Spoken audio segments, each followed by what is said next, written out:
All right, guys, welcome back to the latest episode of CultivateOB.com's podcast, Growing the Good.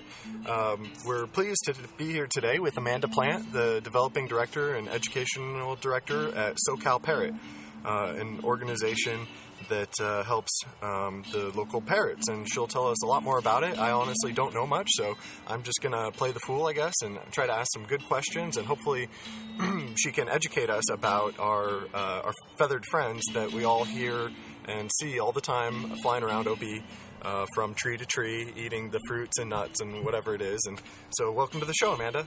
Thanks so much for having me. Yeah, it's our pleasure. Like I said, we really, I don't know much besides seeing these guys flying around and living with them. Everyone knows them. They're in Ocean Beach. They're an icon, and they're kind of up there, I think, with the planes. They're just as noisy sometimes, and, for better or worse, but a lot of people love them. Some people are furious by the noise, but they're, part of our community, and so I think it's great for us to learn a little bit more about it. I saw you guys online, and I'm really glad that we have the opportunity today to chat and learn a little bit more about the birds. Excellent. So let's start, I guess. You've got a lot of stuff to tell us. Feel free to, just go where you want with it, but, plug some events and things like that. But a question I think a lot of people in Ocean Beach have is, where did these birds come from? And are they native, or what's the deal? What's their story? So folks that have been in Ocean Beach for a long time probably think they've been around forever. Folks that have grown up there. But the parrots actually are not native to San Diego. They're not native to Southern California or Ocean Beach. They're native to Mexico and Central and South America. And so there's lots of different reasons on how and why and when and where they got here. Okay. There's lots of rumors out there. I've heard some of them, yeah. Yeah, so, somebody's house caught on fire, right, and a pet store got shut down, and my friend released a pair back in the 80s, and so there's lots of different reasons on how they got here, and we always say within SoCal Parrot, it's a combination of all those things, really. We're not going to discredit any rumors that come around or any house fires that are documented with the fire department, but certainly our proximity to the border has a lot to play. Certainly our local habitat has a lot to play with their ability to thrive here, which is what they're doing. Yeah. We have a lot of non-native plantings that, such as palm trees and ornamental plantings that flower and bud and are beautiful and tasty, but are not native to here. Interesting. That also provide a good substantial source of nutrition for the parrots. And, one might even have noticed the weather lately. It's awfully hot and a bit tropical. Yeah, it's I forgot to mention, it's October, was it 5th today or 4th, 5th? I think it's... And 2014, and it's still hot today in October, so... Yeah, absolutely. Yeah, very tropical feeling lately, and so, climate change and the weather just being so nice and pleasant most of the year certainly plays a big fact in how the parrots are doing so well here. So there's lots of different reasons on how they did get here. As I did mention, our proximity to the border has a lot to play with that. Parrot smuggling illegally, even transporting them legally just so quickly from their native habitats of, right there in Mexico across the border, a couple 100 miles into where the native rainforests have been. It's very easy for folks to just transfer parrots, whether it be like illegally in their car without proper permits, or legally with the proper permits in place, is definitely has a play on how the parrots got here and how they are doing so well. But okay, interesting. So when the people importing them as pets, I assume, just for if people, luxury sure. kind of pets to have. Sure. Yeah. Okay. The Border Patrol within the U.S. at all corners and different areas actually plays a huge role in monitoring the sale of birds and trading them and moving them around. So depending on which state you're going into and from, could definitely impact whether or not you can move that bird. And the people not knowing the actual regulations per species also plays a really big role too, because you know, you just look at a bird in a pet store and maybe you're out of state traveling somewhere and not knowing, oh, this maybe is an endangered bird or a bird that's protected. Maybe the bird store doesn't know, the breeder doesn't know the regulatory guidelines there. And then you drive from Arizona or another state right into California, and California is very, very strict with regards to exotic species here. Okay. And so you very well could have your lovely exotic pet impounded at the border when you're trying to get back home to California. So whether that be Mexico or another surrounding state, it can be something of impact. Interesting. So that's a lot for people to have to be aware of. Like, I mean, I'm always kind of critical of the size of our law book these days, and it's just like yet another thing for people to have to be aware of, to know that they're even breaking that law or that rule. I mean, I guess if you're going in to look to have a pet like that, you would kind of research that. But right. One would hope so anyway. But yeah, it's something that could create problems, I can tell. So they got here. First, tell us what is the name of the bird. Which bird is it that we see primarily in Ocean Beach? And for everyone listening, you've also brought one of your ambassador parrots with you here today. Yes. What'd you say its name is? So this bird is Baby. Baby. Her name, okay. Baby or Baby Bird. And she is a red-crowned Amazon. She's about 1.5 years now.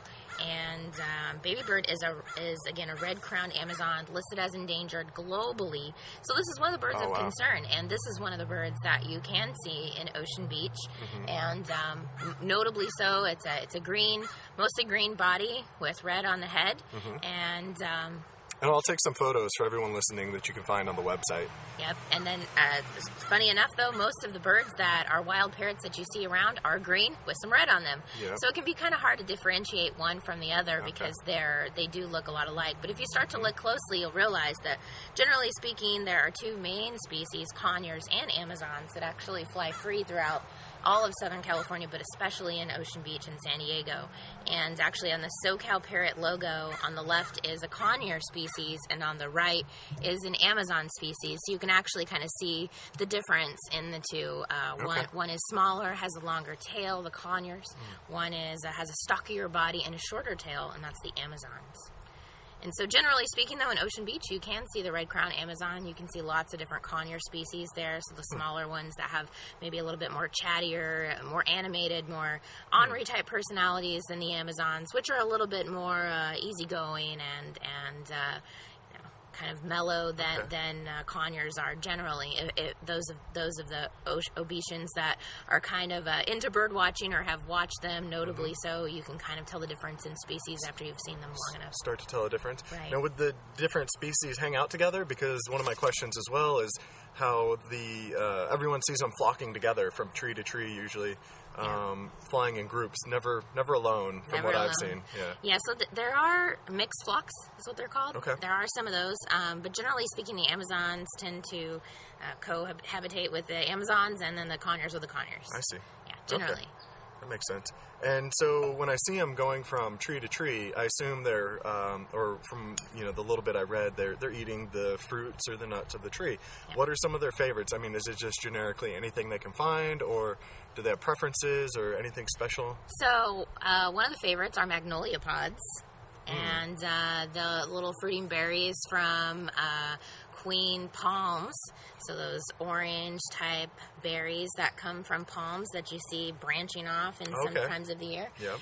Also, really anything that's flowering, fruiting, and creating tasty nuts and berries, that's exactly, what they go for. Okay. And so a lot of times when you see them moving from different area to different area and around different neighborhoods, they're just foraging. They're looking for different places of different foods. So they might often visit a neighborhood for a week or two until the tree is stripped of everything that it has, and then they kind of move on to the other area. But again, what they're targeting are non-native trees, and they're not actually damaging the trees. They're taking natural blossoms and munching on. They're even like eating sticks, almost, literally, and just actually just taking everything that the tree has to offer, but not actually damaging the tree as like an insect or an actual real invasive species might do. Gotcha.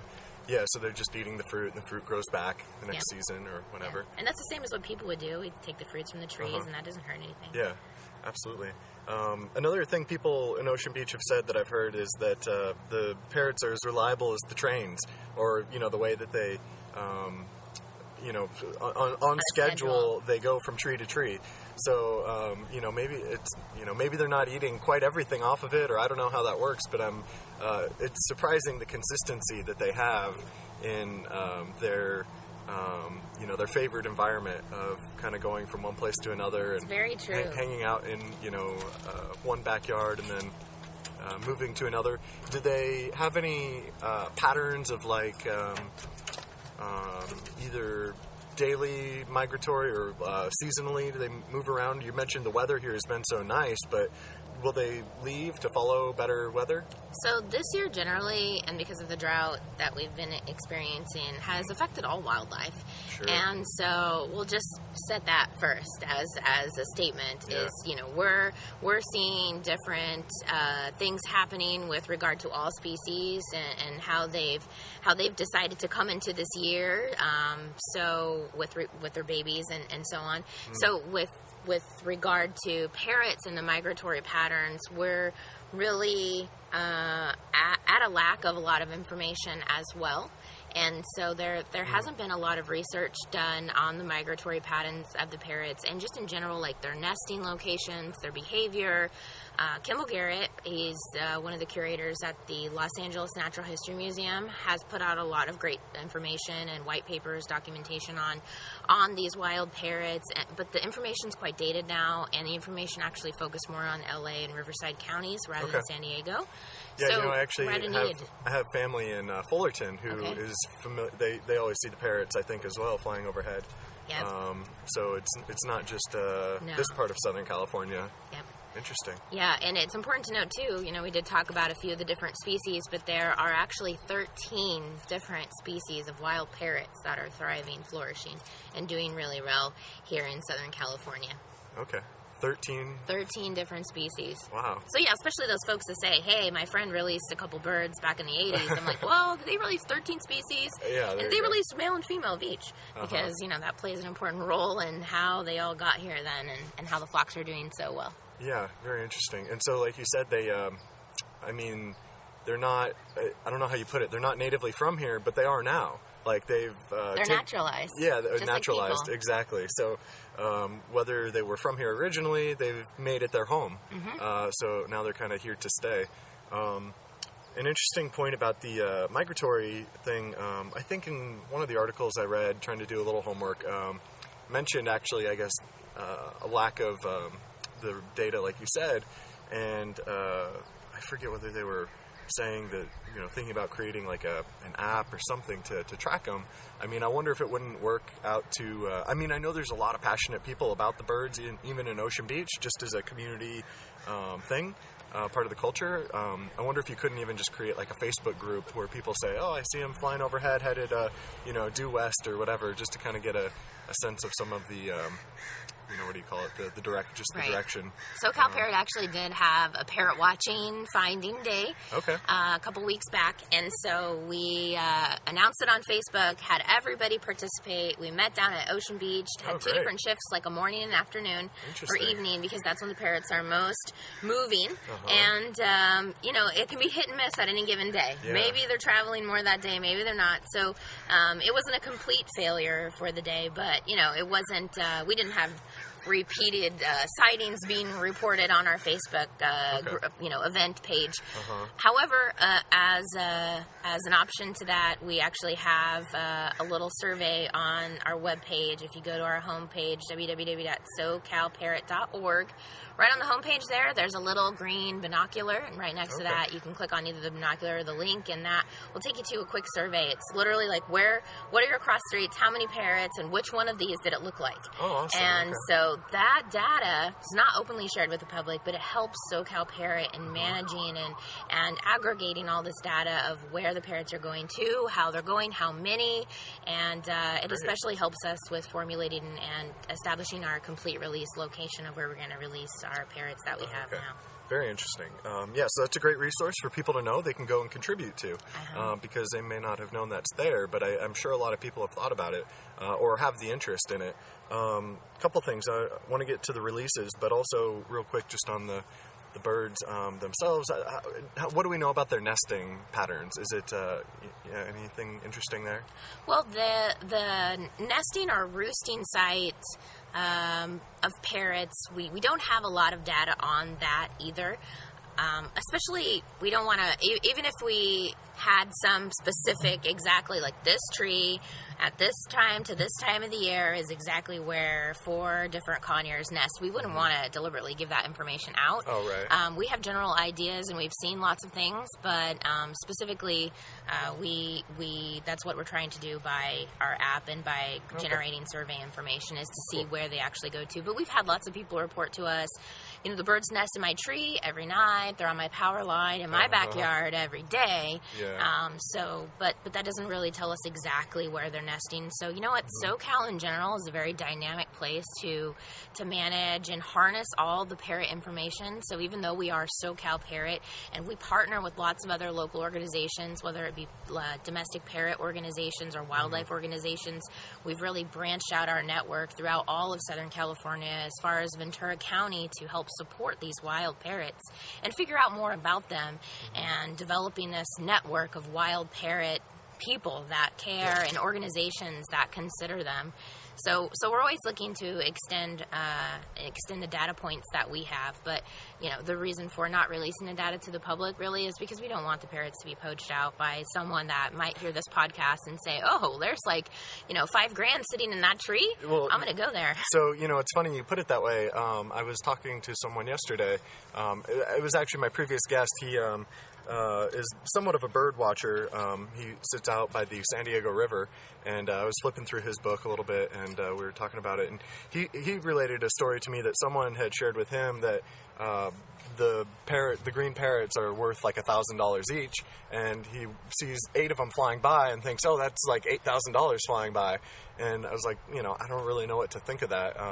But it's do some people consider monetizing the parrots, making money off of it, selling them to pet owners, I guess, or even pet stores. Okay. Pet stores that maybe don't have good moral values and don't have steady breeders that provide parrots to them that are captive bred parrots.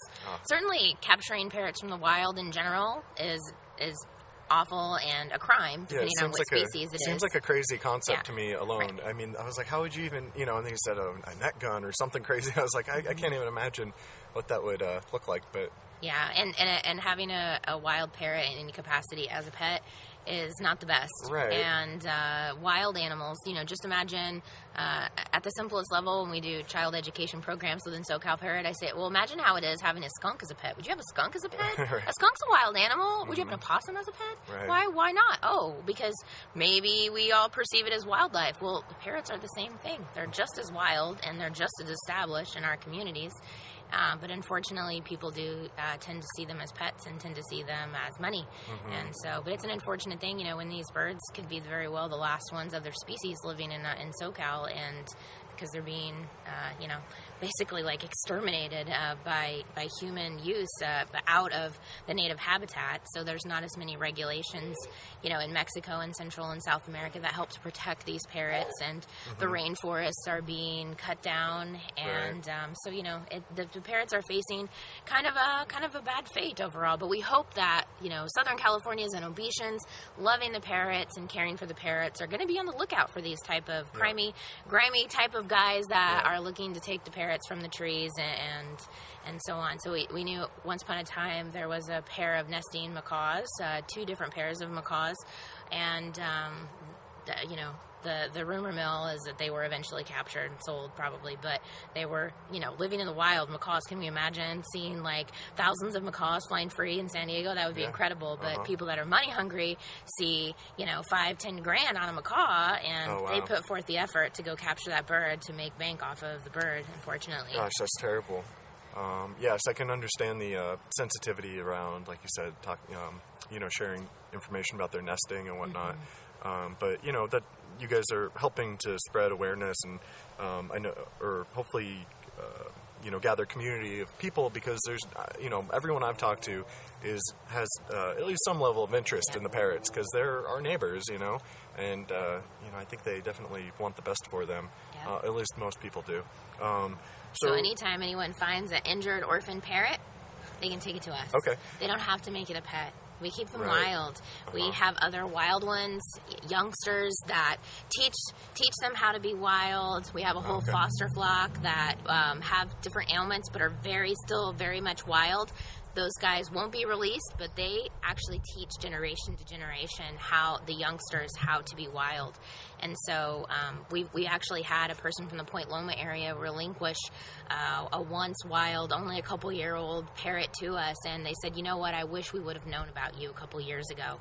We didn't know who to call. We had a little baby parrot fall in our backyard, and we got a parrot book and did the best we could, and now we have this messed up bird, and he cries out to the wild ones in the neighborhood, but then he says like 50 different things. And so he definitely still has very mixed personality in that regard. So we want people to know we're a resource. You don't have to take on this animal that's going to live 60, 80 years. Wow.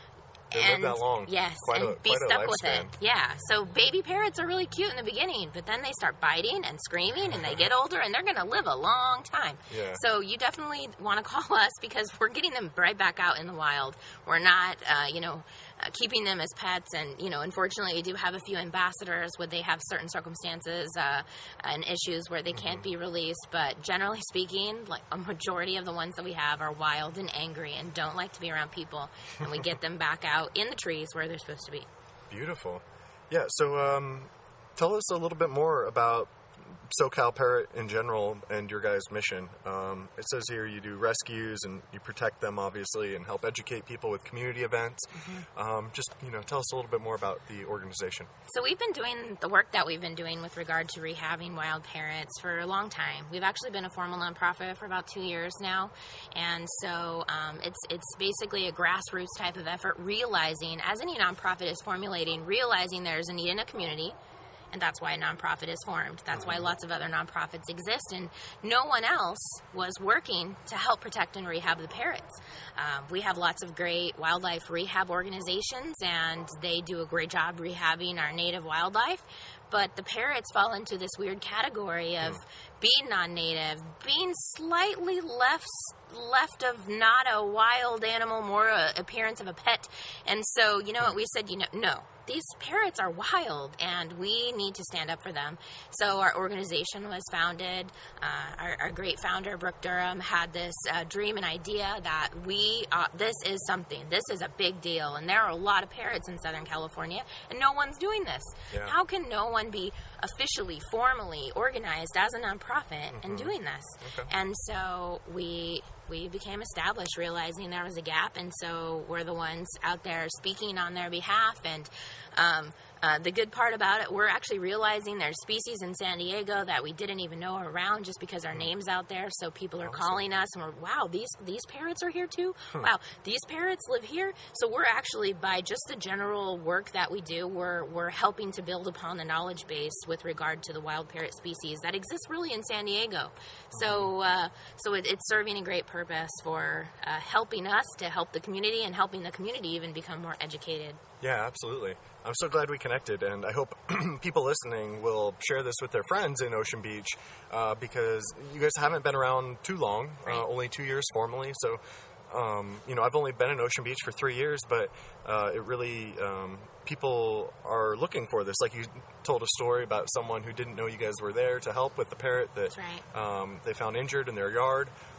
So hopefully more people will find out about this, and it's really great that you guys are serving that very specific purpose of the parrots, the green parrots particularly, right? Yep. That habitate San Diego and Ocean Beach. Tell us, what other events or stories have been going on recently that you want to share? So we had a few local incidents, one being a parrot that was shot in Ocean Beach with maybe a longer standing pellet gun wound. Not sure how long enough for the wound to heal up. Gosh. And mostly heal up anyway. And the bird was found under a bush, not able to fly, fending for itself. A bird on the ground that long being able to fend for itself was pretty skinny.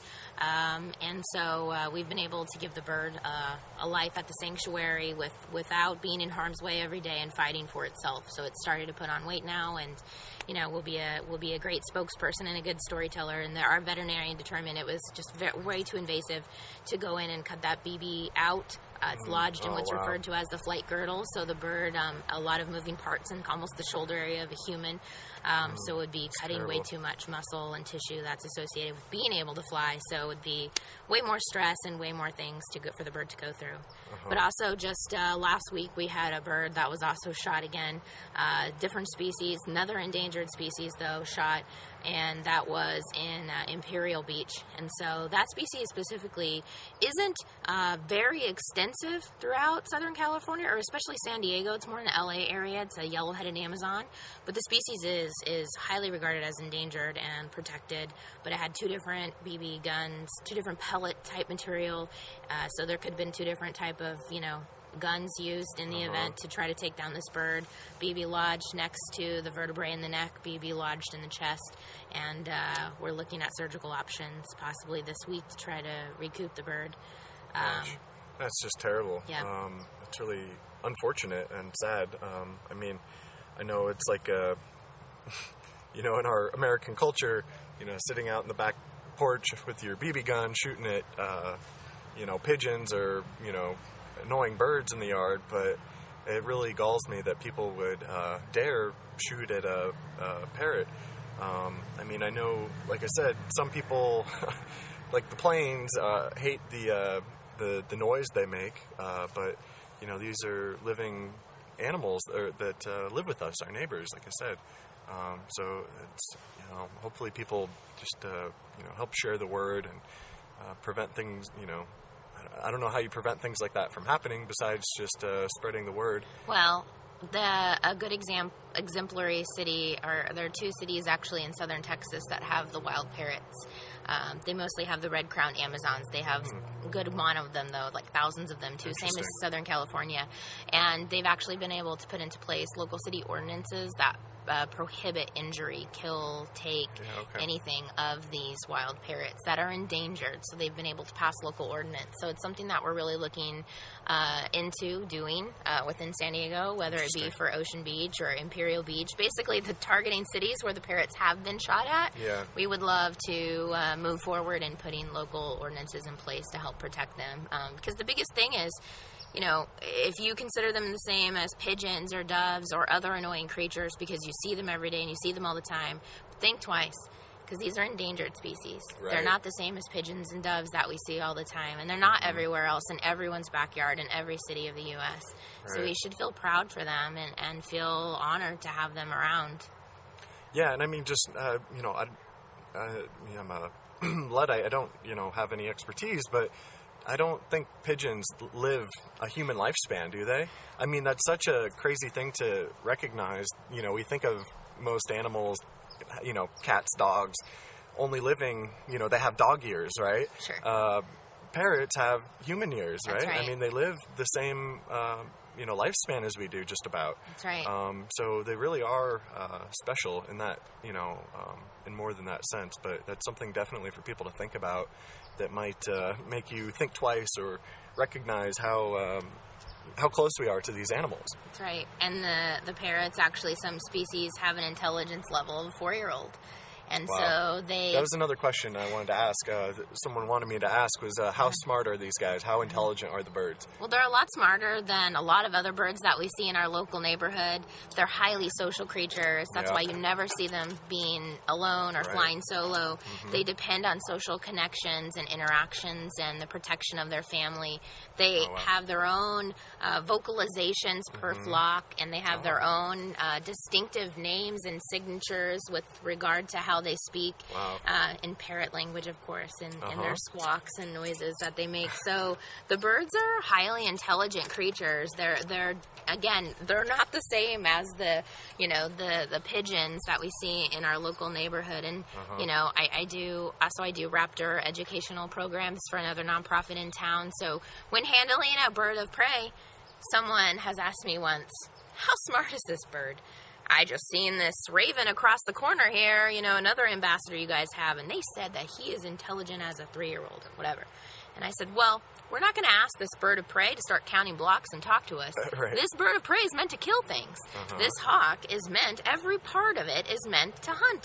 But parrots are totally different, where parrots have this different social dynamic, and lots of other birds, similar to ravens, have this ability to be social and interact and connect, and that's why people, I think, are fascinated by birds. Those that are fascinated by birds and find them really of interest is because, you know, when you look at them, they look back at you, and they see something, and there's a connection there, and there's cognitive ability for them to understand. Right.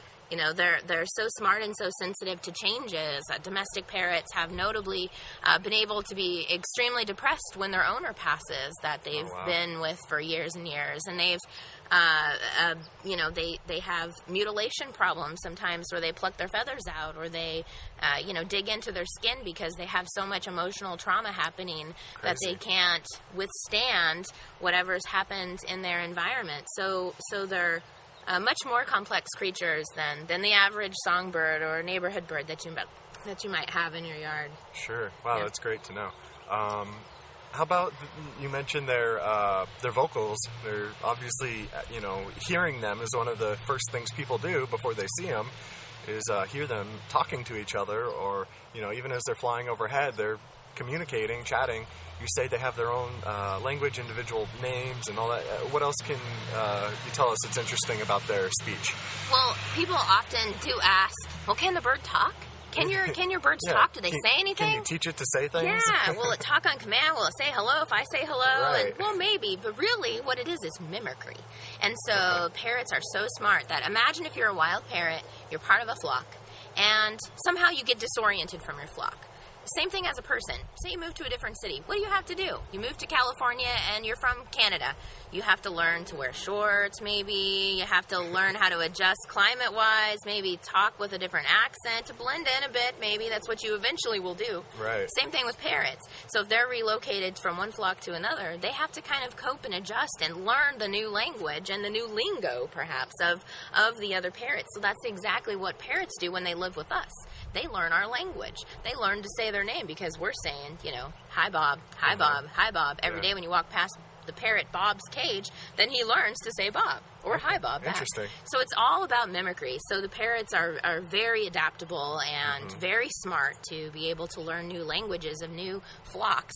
And so it's a natural adaptation that they have built into their genetic makeup to make them again, adaptable to different situations and in the wild. So that another reason why they are hugely social is their ability to interact socially and learn different languages. Right. Wow. That's very interesting. It's great. So I think that's most of the question, the basics I could come up with to ask you about the parrots. Anything else that you want to share with us, either about the parrots or the events that you guys have coming up for SoCal Parrot? Well, we have a great event coming up. It's October 26th. Sunday, October 26th is the last Sunday of the month.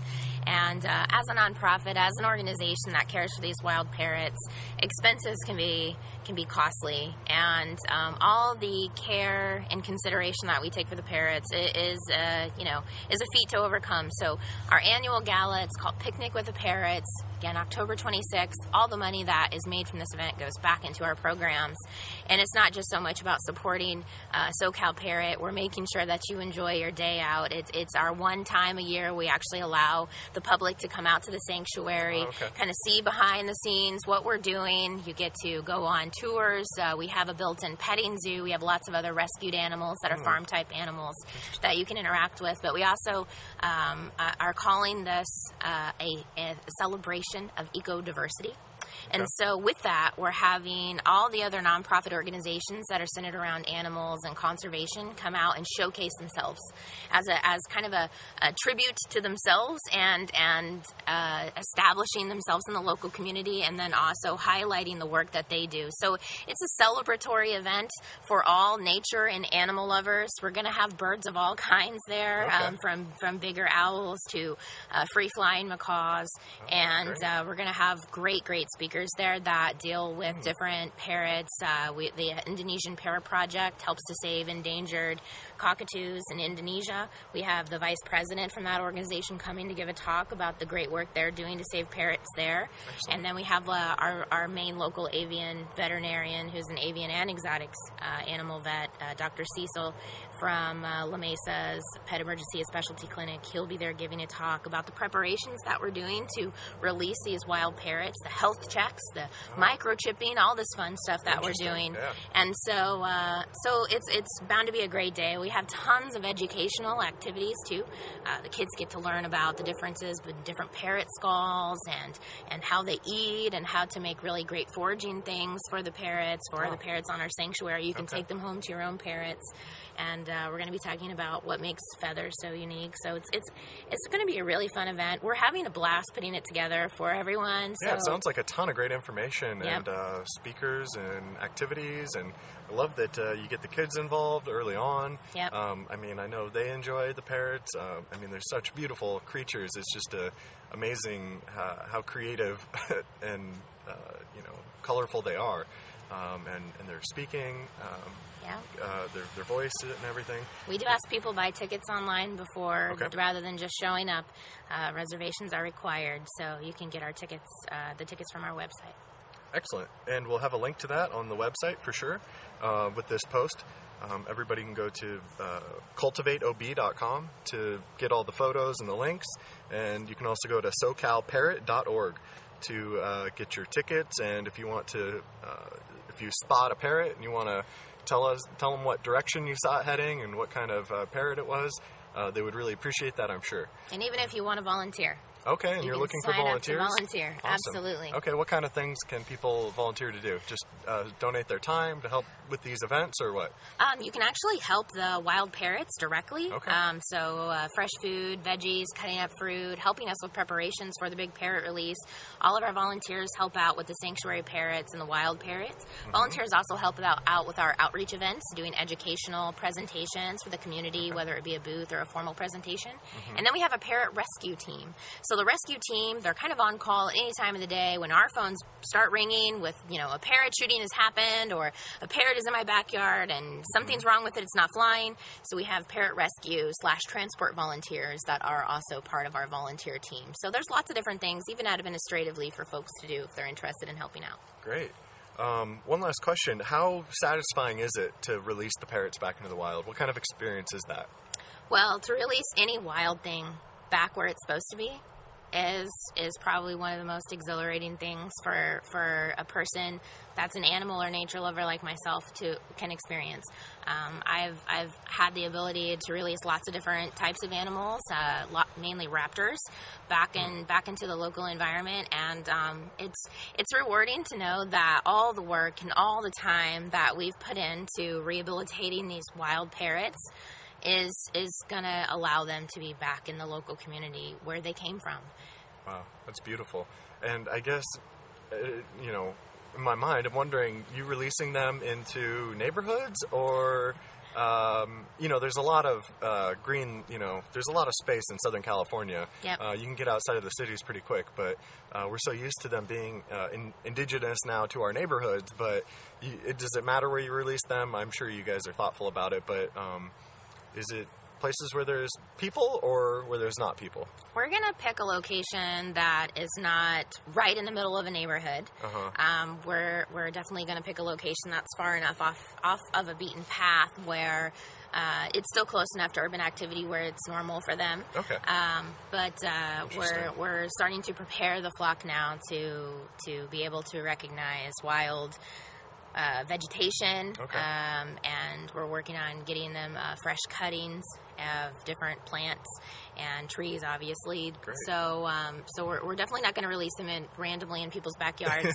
They're Yeah. already wild flock, and we're not going to release hundreds of wild parrots, just for the record. Uh-huh. It's something that local Fish and Wildlife authorities have been cautionary about, is how many are you releasing and what are you really trying to do?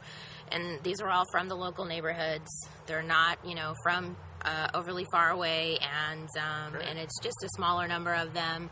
But it still will be a secure enough place for them where, they won't be indirectly in harm's way and not landing on people's shoulders or anything. They're all very Sure. wild still. Yeah, So exactly. Yeah, yeah. It's hard to, imagine the two things, wild and, living among people at the same time. But it's a really beautiful thing that you guys are doing. We really appreciate it. I'm so glad you came on the show, and I hope this information finds Obetians well, and I hope you guys all share this with your fellow Obetians who have an interest in the parrots. I think we all do. We all see them and hear them every day, and so, getting a little bit more educated about it, or at the bare minimum, knowing that there is an organization like SoCal Parrot there for, when it's needed. If you see an injured bird or anything like that, you know who to call. So we really do appreciate what you guys are doing, Amanda, and thank you for your time today to share that information with our listeners. Thank you. Thanks for having us. Yeah, absolutely.